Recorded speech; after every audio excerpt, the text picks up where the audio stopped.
Hey, thanks for dropping by to the Planners on Purpose podcast, created by Naomi Tucker, CMP. Now, this space is for the event planners to encourage and empower you so that you can fully live your life on purpose. So before we dig in, please take a moment to subscribe so you get future shows. Now, here she comes, your host, Naomi.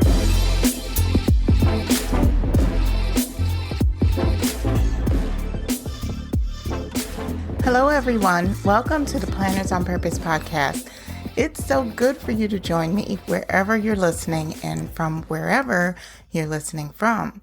For those that don't know me, my name is Naomi Tucker, and I'm a productivity, burnout, and leadership coach.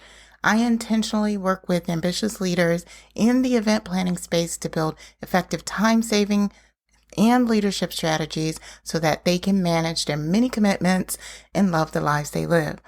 I empower them to be a planner on purpose.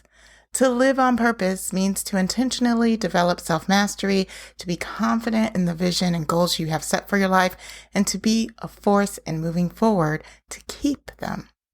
That's a planner on purpose.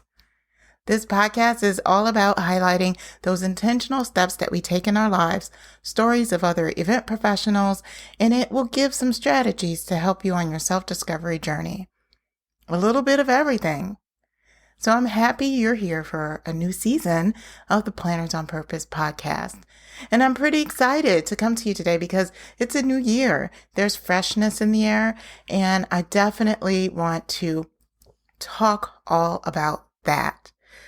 So again, it's a new year. There's something new in the air, right? We've gone through a very challenging previous year, and we're now in this new year. And there's renewed perspective that we can take because of this period of time that we're in where many of us are on the same page where they're celebrating this collective new year. There's energy right around that. And there may still be some things that you have to deal with from 2021, like current situations that are happening on the global landscape. But there are some things that you can definitely have a renewed perspective with. You can have that clean slate in moving forward and really setting some fresh goals and fresh objectives and visions for yourself. And I really encourage for you to do that. Now, recently I wrote an article in CMP Today, and that is a publication that's sent out by the Event Industry Council. And I do volunteer for one of their committees, and I enjoy doing that, and wrote an article about intentional planning for 2022. And I wanted to share some of those points with you so that you can take those and really have them help you as you're moving forward and planning your year. Now, intentional planning, when I was starting this article and when I was really thinking about it, I felt like, what should people know? What are some of the fundamental points that I would want someone to take away from this and with regards to intentional planning? And it came down to several different areas, 4 to be exact. The first one is I want everyone to be realistic about their time. Be mindful of your space. The third one is be intentional about your results. And the fourth one is be purposeful about your self-care. Now, I wanted to go through each of those because I feel like within each of them, there are some really great takeaways that you can take and really apply it to your life and help you on this journey in event planning or this journey of personal discovery. I want you to take some really tangible things away from this so that you can apply it to your life and really help you as you're planning ahead for this year. So number 1, being realistic about your time. Now, this is really coming from an event professional standpoint, and we take on a lot. And sometimes we take on way more than we can handle. Now, most of us aren't going to freely admit this because we're superheroes, right? We will handle it. We will take care of it. We love to help. We love to serve. So we're going to say yes, yes, yes. But I'm just asking you that this year, really be mindful of the choices that you're going to have to make when it comes to the project and the time that it's required of you or your business. Address those things right away. If you know that you don't have bandwidth to take on a project, address it right away. Get the help that you need right away. Let's try to not wait until things are too far gone before we get the help that we need. Additionally, for a business, I know times are tough. We need all the business that we can take, but you don't want to take on too much that you're burning out the employees that you have, you're burning out the people, and you're not able to sustain that great service that your organization has committed to for their clients. So making sure that we're realistic of our time can be very helpful for meeting and event professionals, and it helps us to have those intentional and those transparent conversations about the time we have in the industry, and it will help us cause less burnout and less stress when it comes to planning events. So let's definitely be realistic of our time. Number 2, be mindful of your space.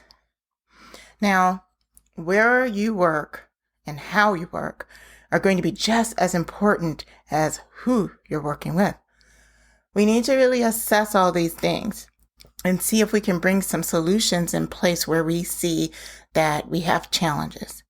Perhaps you work in a very cluttered workspace and that clutter is really not helping you.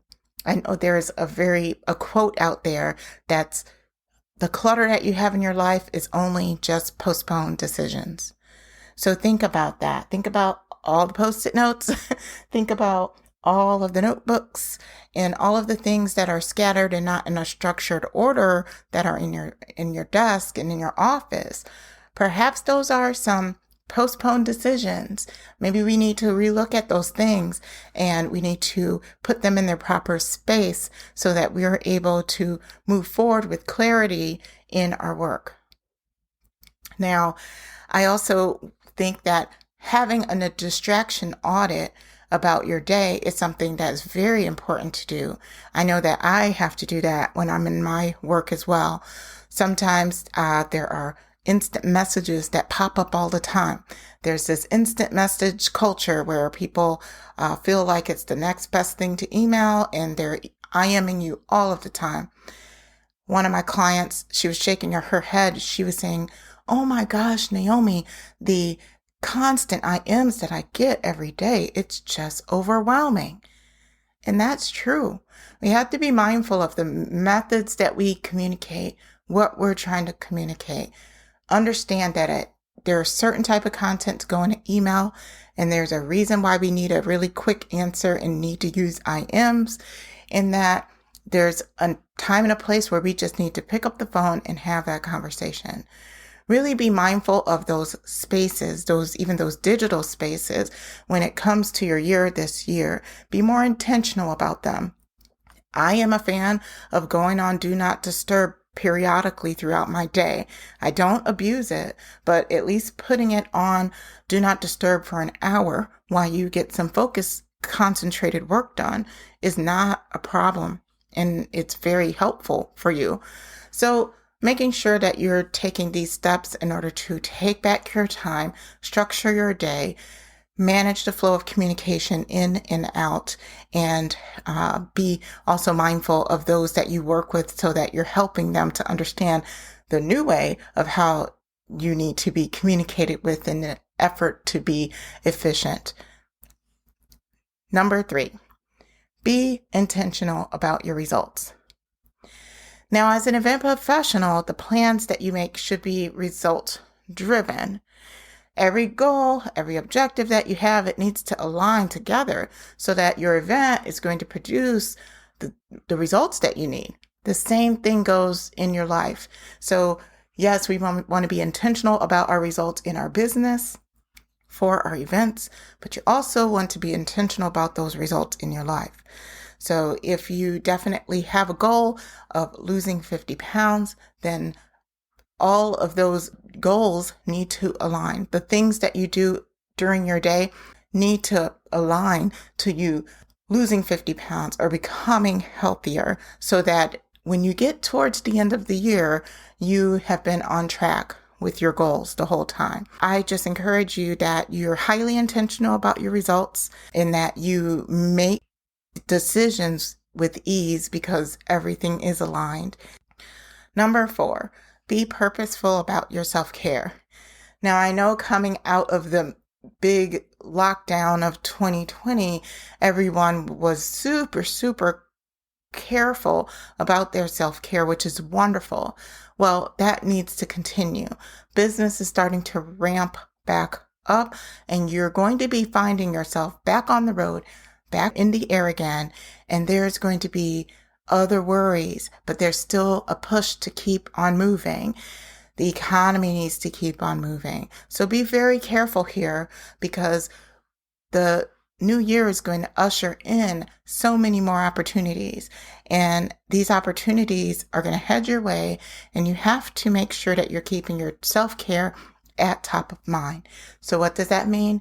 Take breaks, get rest, enjoying what puts a smile on your face, taking frequent, quick breaks if you need to, but really putting your self-care first and not losing sight of that, so that it helps you to be less stressed because you're taking care of yourself.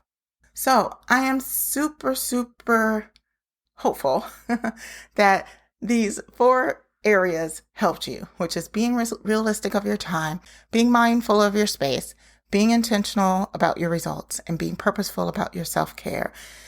As we head into the new year, reflect on the challenges and successes that you've had, and really consider the challenges and see how they arose, and look at your successes and see what made them so great.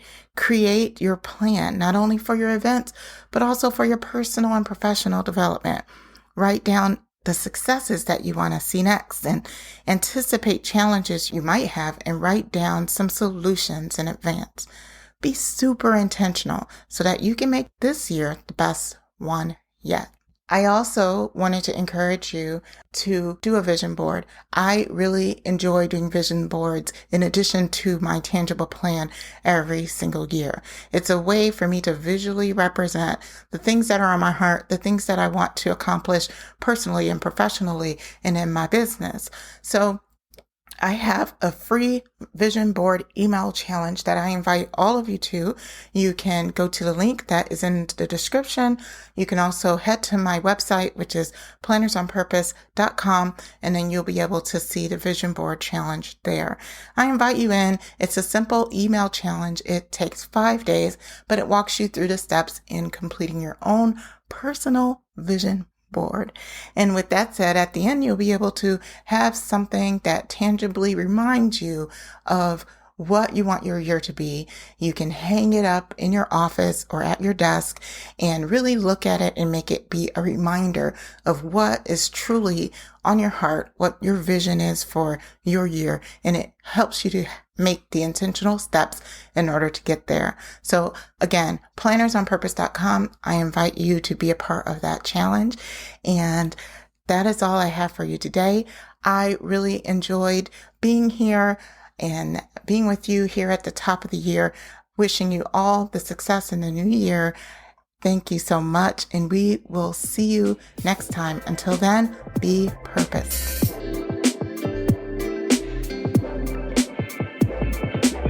Well, that wraps it up for this episode. If you enjoyed the conversation, hit the like button and tell us how much you enjoyed the show by leaving a message in the comments.